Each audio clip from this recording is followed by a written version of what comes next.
For too long, this was on Academic Chatter. This is going to be like a long set. This is on Academic Chatter. It said, and this was a professor on Academic Chatter, so it wasn't a PhD student, and it was,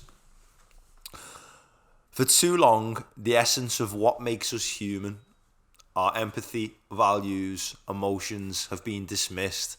Right, are you laughing, lad? This is a serious question, lad. Fuck you, lad. This is a top professor, lad, asking this. It's fucking mad, isn't it? You ready? People are so serious. For too long, the essence of what makes us human. I'm not laughing, lads. You ready? Shut up. Right. This is a top professor on Academic Chatter, and I think it was a he. Or what? They were worried that they had too many colleagues and students without these skills. And the question was, don't laugh, for too long, the essence of what makes us human, our empathy, values, emotions, have been dismissed as soft skills and relegated to the sidelines. Why? These are important. I think if you're talking from big institution sides, it doesn't make money, does it? If you're going to be very cynical on the topic. Yeah. I mean, I think it should be. I think the way PhD students and the way just academia in general is treated, it's treated like everyone's treated like a machine. Yeah. You want to sit there, you've got to pump it out, you've got to keep going. You're burnt out. Fuck you, doesn't matter. Do you know what I mean? But it's like, that's kind of like this whole thing where it's like human emotion, well, we're paying you. Get on with it. You've got to work. Oh, you've not finished in your 37.5 hours a week we're paying you for. Well, you've got the weekends. Yeah, You've got your evenings. There's Get a lot it done. of like expectation to work for nothing. And then there's a lot of people who say genuinely don't give a shit about all this and will happily work 100 hours a week. Yeah. How'd you keep up with them?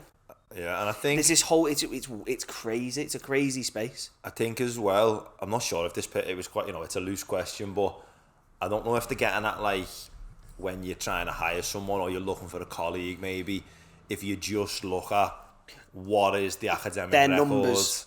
You just look at the numbers. Yeah. You might get a really intelligent human who's gonna serve the institute well, but if you don't consider how does this person fit with the other colleagues, or do they have soft skills like the ability to emote and present and be a member of the team? Like, would you rather have in a research team someone who was super on the ball but a horrible person to work with, or someone who Whatever maybe the second one is. I don't need to hear it. Or someone who might not be as talented in the area, they've still got talent, but the sound, they're empathetic, they're nice in the area.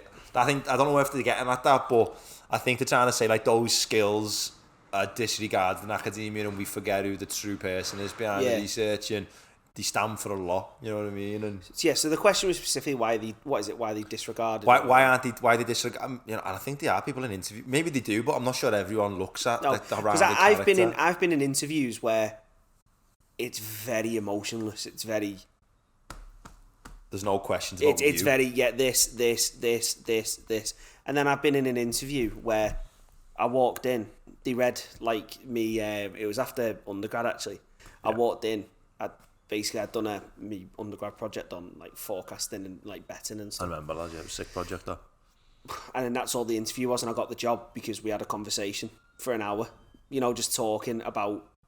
And then I got on with them, they got on with me. So as soon as they offered me the job, I was like, yes, sick. But then, so I've seen both elements, and like I totally agree with you that people who are dead, I'd rather have someone on my team who was less clever on paper, but was just like this was infinitely better. Your undergrad? No, so when I'd left my undergrad, when I went into industry, industry, I remember. But just even getting away from that, just in general, I'd rather work with people who I got on with, because if you're not the same academic or the best academically, right, everyone knows what your strengths and weaknesses are. A team is a team, and a team that works better is one that's like is ultimately going to get further than 10 people who are like the best in the world all competing to try and I think that's where it falls down, because you see it in unis all the time.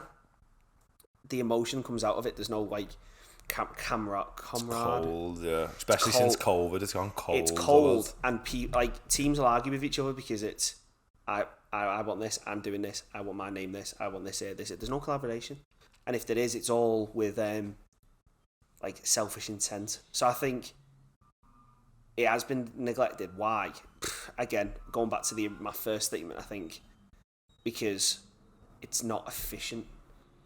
And I think, do you see what I'm trying to say? Yeah, and it's the system of academia which drills out those sorts of personalities and in people to only want to talk about the measures on the CV. Of course, the numbers, because they know it's not important to the measures in the numbers on your CV are important, like the papers you've published, what it's on, your grades, whatever you're interested in. But I think the person's also important, man. Like it's all right being the most talented physicist in the world, and you'll get a lot out of that.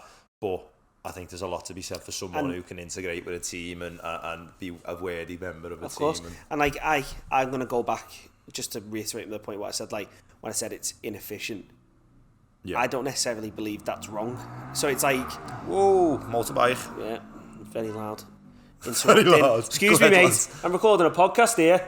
You've got a fucking podcast. Keep the bike down. You rude asshole. Rude. People are trying to sleep. Go ahead, lad. So there was a quote, I can't remember who it was. It could have been one of the lecturers actually at John Moore's. And it was going on about like we were doing. Yeah, it would have been John Moore's and one of the lecturers there. We were going on about like in operational like situations. He was like, don't go into a company and just gut it. We were doing like what's operations research? Operational research. Yeah, the one with the lines in it. What's it called? That graph theory? No, not graph theory. Where you do the lines and it's like the feasible. Yeah, game theory. No. Oh, like the distance less travelled type thing. No, what's it called? Network theory. No. Oh, I don't know. Anyway, it's to do with basically like it's to do with like min-maxing what you need, so like what you need from an area, and then basically you can use it to identify if there's too many people in one area. And then he just came out with this thing and he was like, look, yeah, you can do it, but redundancy in an area isn't necessarily a bad thing. And not redundancy as in like get rid of jobs. I mean like redundancy in terms of you only need 2 people, but you've got 5. Because when you put it in the terms of like an orchestra, technically you only need a violinist, a flute. Like many hands like work. But no, and it's one of them. In an orchestra you could have the same number of instruments, there's like 5 or 6 people. Yeah. But then when you fill it out, it sounds a lot better. Yeah. And I think that's the same thing now, where it's like, just because you're not hiring the best people, if you hire people who are empathetic and have these wide range of experience, you fill those skill gaps with, you'll have a much richer team. But have you got the funding to do that? It goes into of course. I mean? So that's what I was getting at there. It's an interesting question. I don't suppose it's really an answer, but it's more. Yeah, I think me and Ryan think it's important to also think about someone's other side rather than just the measures. I think that comes from a personal anecdote on that is at the job I was at. So there was me and there was another guy who they took on at the same time. So obviously I had my undergrad from John Moore's, which in industry it is what it is. Yeah. People don't look at it the same as they do from other unis. Same as if you go to any ex-poly or like second uni in the city. It's not seen as highly as others. Yeah. And I got hired the same time as this guy who'd done physics at uni in Liverpool, and he had a master's in physics as well from somewhere. So clever. Yeah. But he didn't have the soft skills like that to work in a team and be valued. And then eventually redundancies came round, and they kept me heavy over him. But on paper, when you've both come in the door, he was the more on paper. I shouldn't have got the job. Yeah. On paper, I was not as good. If they just looked at CV and never met you two, they'd keep the captain. Yeah. So that's what I mean. So I think, why is it not regarded? Because I think everyone likes to play by the book. Yeah. And like this is like the things you need. You know what else as well? I think you're missing out.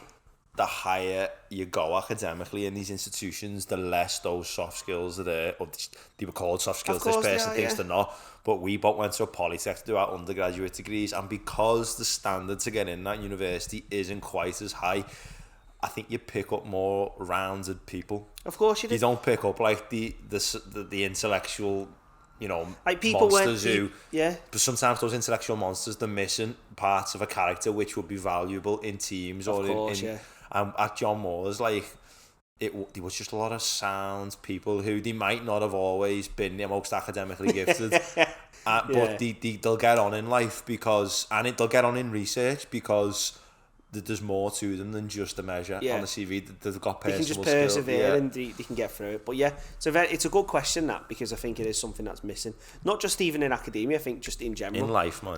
People need more emotion. They need more emotion in their lives.